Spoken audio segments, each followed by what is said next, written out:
Lakeland Currents, your public affairs program for North Central Minnesota. Production funding for Lakeland Currents is made possible by Bemidji Regional Airport, serving the region with daily flights to Minneapolis-St. Paul International Airport. More information available at bemidjiairport.org. Closed captioning for Lakeland Currents is sponsored by Nisswa Tax Service, tax preparation for businesses and individuals. Online at nisswatax.com. Hello again. I'm Jason Edens, your host of Lakeland Currents.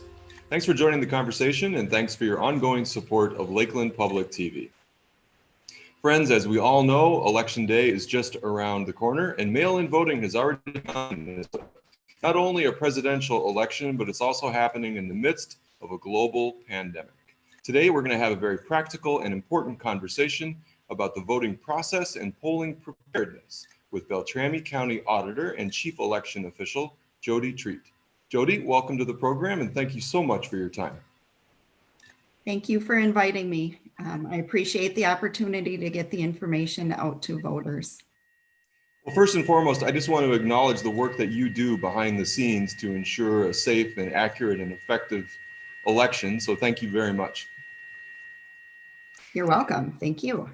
We've got a lot of ground to cover today, so I want to start with mail-in voting. Mail-in voting has already begun in Minnesota, correct? That is correct. Absentee voting by mail started on September 18th, and also mail ballot precincts who automatically receive their ballot to all registered voters, that process has started as well. So since that process has started already, at what point are you able to begin to process those ballots? The absentee ballot, so anyone who lives in an election night precinct and requested an absentee ballot, that application comes to our office. And on September 18th, we started sending out ballots for those applications.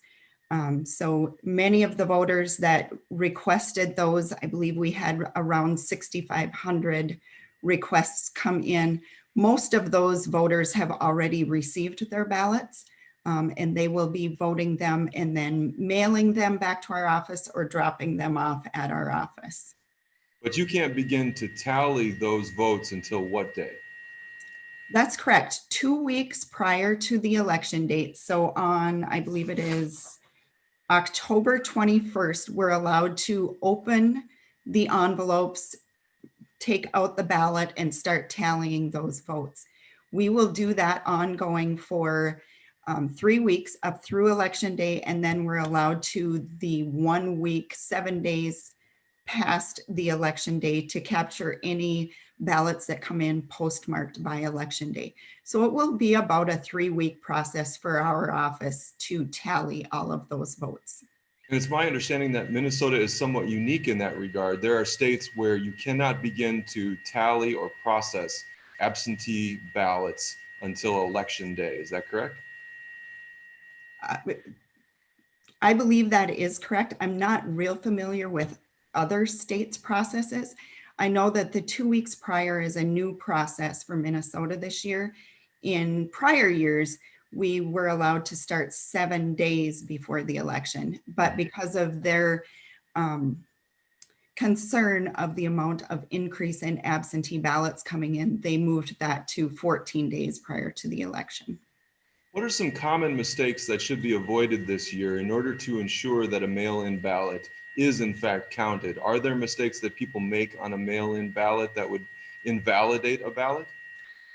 Probably the most important thing is to make sure you sign the envelope that you place your ballot in. On that envelope, there's a place for identifying numbers, either your driver's license number or the last 4 digits of your social security number. And then you also sign that envelope. So I guess my most important advice I can give to people is make sure you put the correct numbers on there and that you sign your envelope.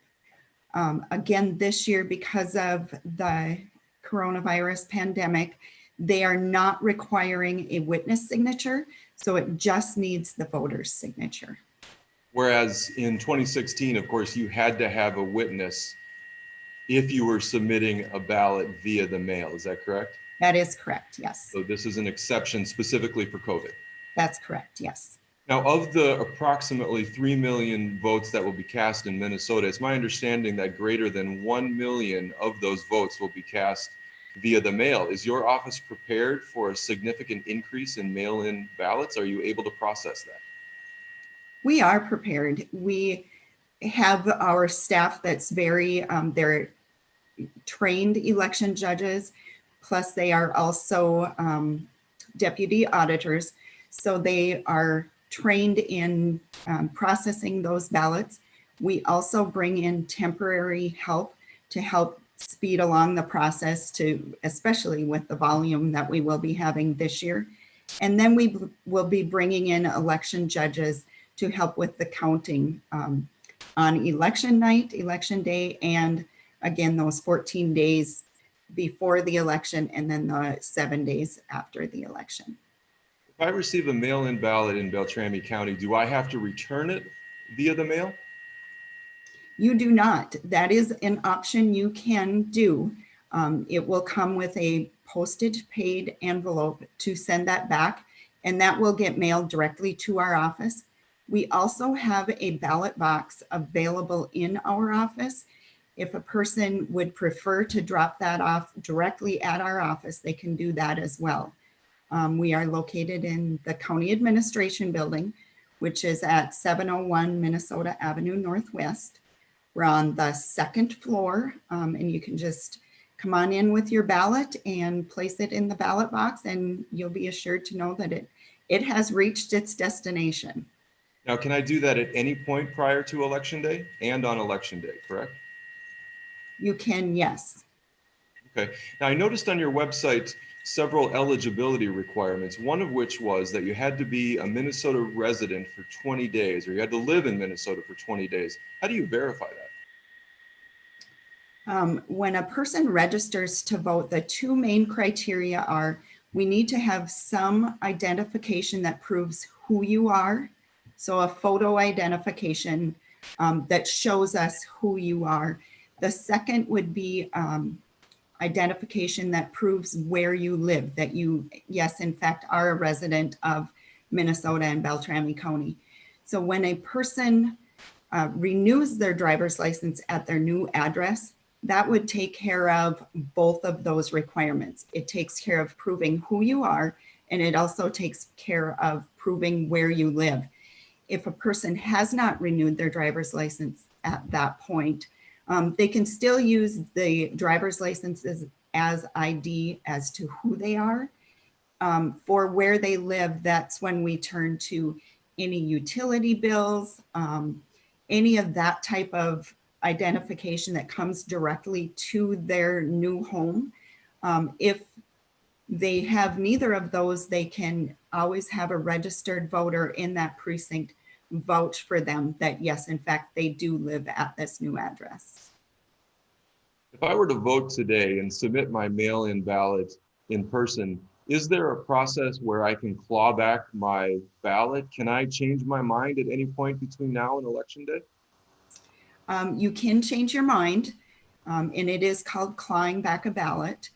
So if you have already submitted a ballot and you hear some information or you do a little more research and you decide you want to change your mind on that vote, you can come into our office and just let our staff know that that's what you want to do.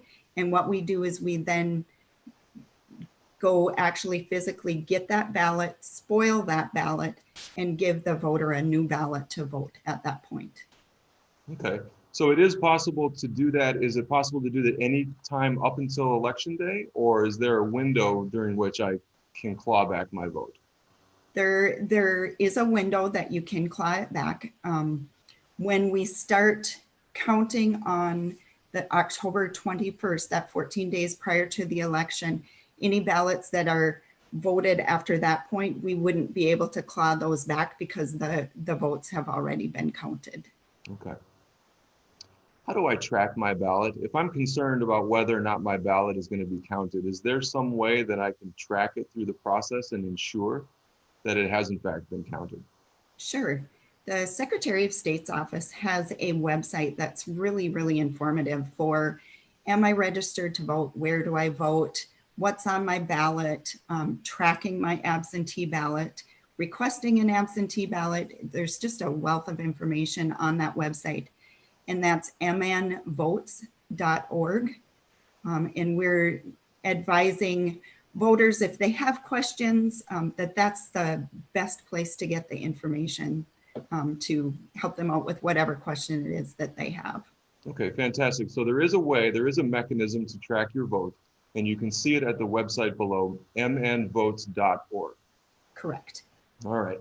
Now, at what point can I actually go to a polling station and vote? Do I have to wait until Election Day, or will the polls be open prior to November 3rd? The precincts are open only on Election Day. So most precincts will open 7 a.m. and then close at 8 p.m. on Election Day, Tuesday, November 3rd.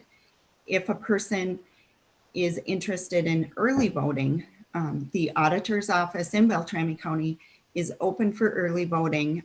We started early voting, which is essentially absentee voting before Election Day. We started that on September 18th.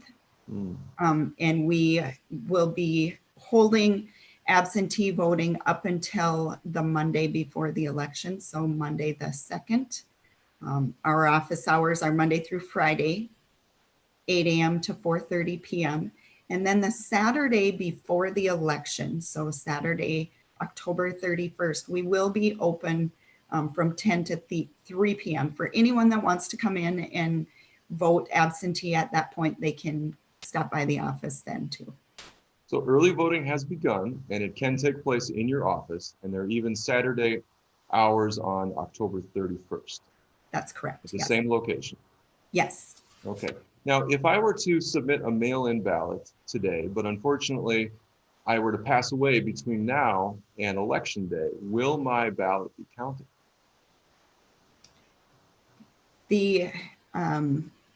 The mail-in ballots that are sent in, that does go through once it comes into our office, it goes through a cross-referencing system through the state's voter registration system. So it likely would be caught at that point. Okay. So when you say caught, so I'm hearing you say that if I were to pass away between now and Election Day, but I've already submitted my mail-in ballot, that ballot will not be counted. Is that correct? If it is triggered through the state's election system. Okay. So I'm curious about the polling stations. It's my understanding that there are approximately 3,000 polling stations in the state of Minnesota. How many are in Beltrami County? We have approximately 30 precincts that have election night hours, so election day hours. The remainder of our precincts are mail-in ballot precincts. So each of those would have the appropriate number of voting booths for their location. For example, a township like Northern Township, who has a higher population than Port Hope Township, for example. Northern Township will have more voting booths, more voting stations than one of the smaller townships. So it's in direct relationship with the number of registered voters they have in that precinct. See, so if I don't live in a mail-in precinct, then it's my responsibility, and I want to vote by mail, then it's my responsibility to request that mail-in ballot. Is that correct? That is correct, yes. And can I do so through your website, or what's the easiest way for a voter to do that? The easiest way, again, is through the mnvotes.org website. Okay. They can go on there, fill out the information right on that website on requesting an absentee ballot. That request then gets put in a queue for us to go out and retrieve that application, and then we send out the ballot.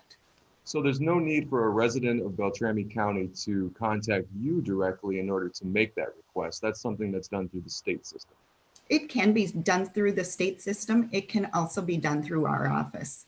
So they can reach out to you and your staff then? Correct, yes. Okay.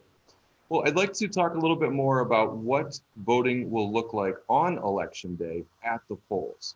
So first, I'd like to ask you a little bit about the mask mandate.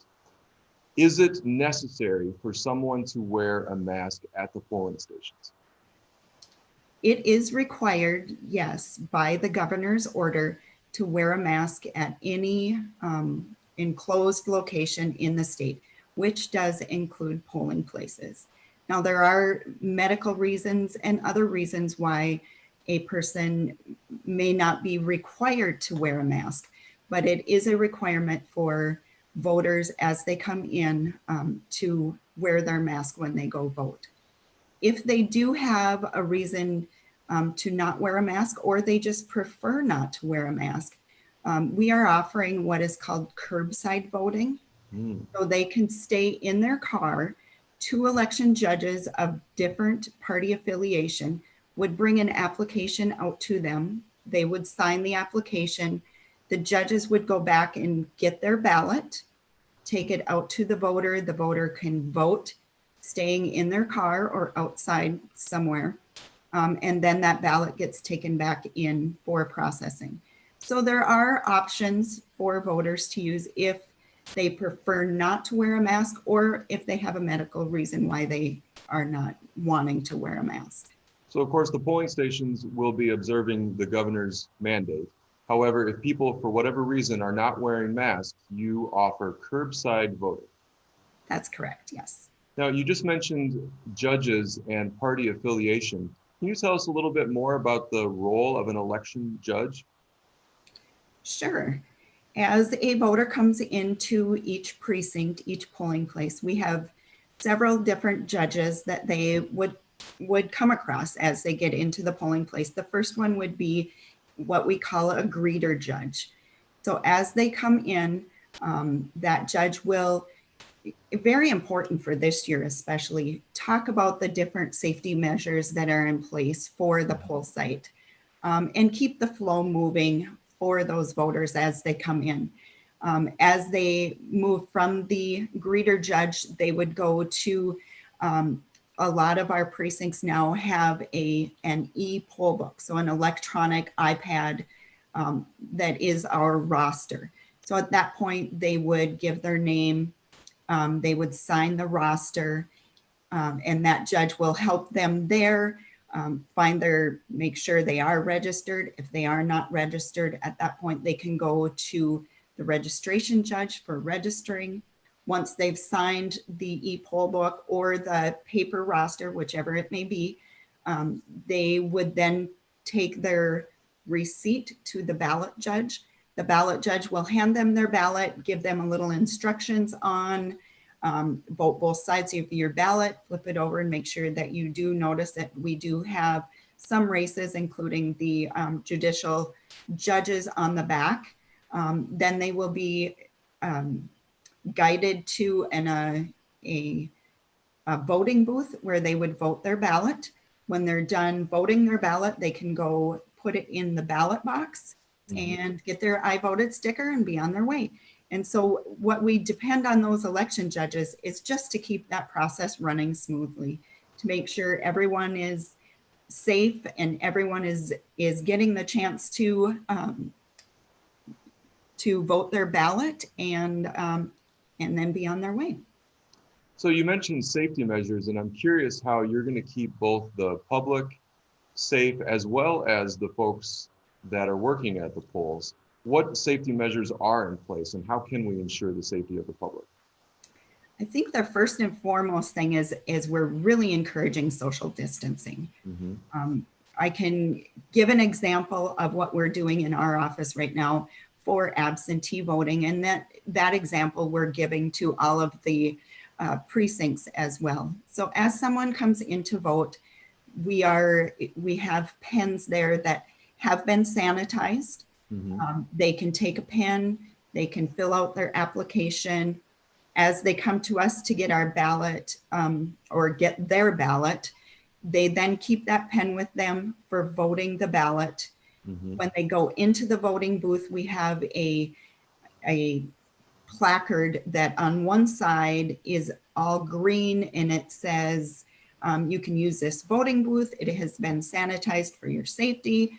Once you're done voting, please flip over the placard. And then on the back of it it's red that says stop. This booth has not been sanitized. Please select another booth. So at that point, they flip over the placard to stop. They take their pen and their ballot. They place the ballot in the ballot box, and their pen goes in a separate bin to be sanitized again. As as voters are coming through, we have election judges that are going through and sanitizing each of the voting booths that they use, sanitizing the doorknobs or tabletops, anything that anyone has come in contact with. We have also given all of our election judges masks to be worn during the day, and also tape to mark that social distancing. We have a couple of precincts that are also putting a tent outside their door, just in case if they get long lines, they can have lines go outside without being out in the elements.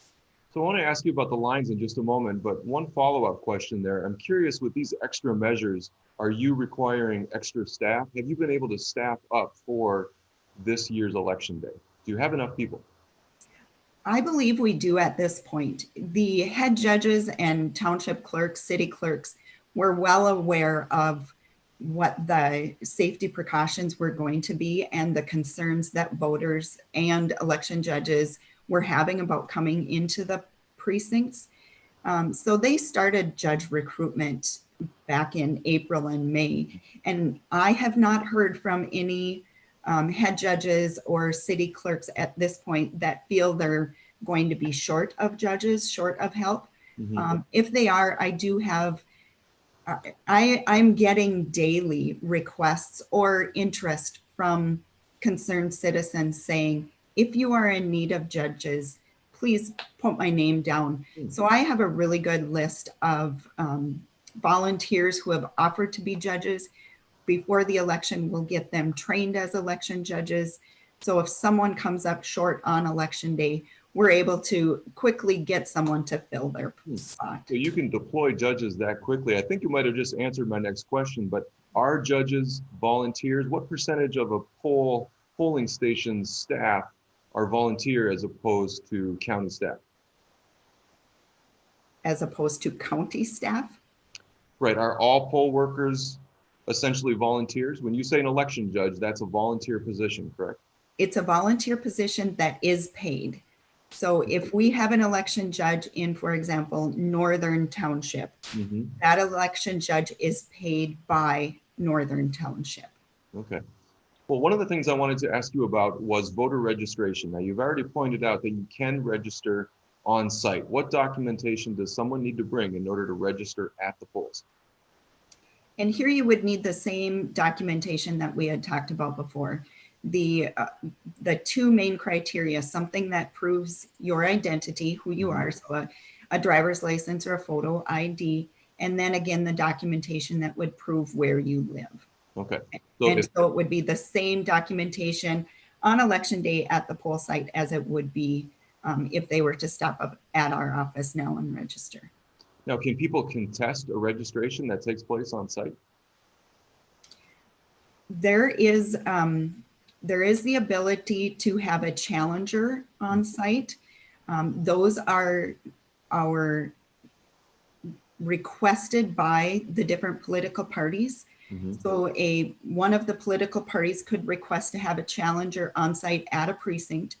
The only things they can challenge are a person's residence that they have personal knowledge of. Okay, that's helpful. Well, we only have a couple minutes here left, and I want to make sure I ask just a couple more questions. So if I'm in line at the polls, at an actual precinct or a polling station, and I'm in line in time before the polls close, but the polls or the polling station closes and I'm still in line, am I still able to vote? How does that process work? Yes, you would be still allowed to vote. So at 8 p.m., whoever is in line at that particular precinct would be allowed to finish the process. And then when that last person puts their ballot in the ballot box, that's at the point that the head judge and the other election judge start the closing process of tallying up and balancing out the ballots that were cast that day. Okay. Now, earlier this week, there was an encouragement to go to the polls and watch closely. Is there a need or is it necessary for citizens to do so? And the only people that can be in the polls would be a challenger that is requested by a political party or a candidate, any election judges, and someone that's actively voting. So no, it would not be necessary for citizens to just go and watch at the polling places. And actually they will be asked to either be actively voting or to wait outside if that were the case. Okay. Now, Jodee, are you concerned at all about voter fraud? There's been a lot of discussion with this election cycle about voter fraud. Is that something that you're concerned about? Tell me about the election integrity in Beltrami County. Well, it's something that we're very proud of, is holding up the integrity of the election in Beltrami County. We go through all of the checks and double checks that we can as ballots come in. As a ballot comes in, it's checked into the state's voter registration system. So if that person were to try to vote a second time, as that ballot gets checked in, as that envelope gets checked in, it would be flagged that, hey, this voter already has a ballot that we've accepted. And then at that point, we would get in touch with the voter. So I feel with all the checks and balances that have been put in place, we're very conscious of the steps that we go through of making sure everyone's ballot envelope is double checks against the application that we received from them. So I am very confident of the integrity of the Beltrami County elections, and I'm very proud of my staff and the work that they do in keeping that integrity high. So yeah, I'm confident that we're going to have a good outcome at the election this year. Well, Minnesota has historically the highest voter turnout in the country. And so, Jodee, I want to thank you for helping us make that electoral distinction possible. I want to thank you for the work that you do behind the scenes. And I want to thank you very much for joining us today. This has been very valuable to our viewers. I appreciate your time. Thank you. And I appreciate this as well. Any time we can get word out to voters to help the process seem less daunting and a safer process, we do appreciate that. So thank you. And I want to thank all of you for joining me once again. I'm Jason Edens, your host of Lakeland Currents. Exercise your constitutional right, get out and vote. Be kind, be well. We'll see you next time.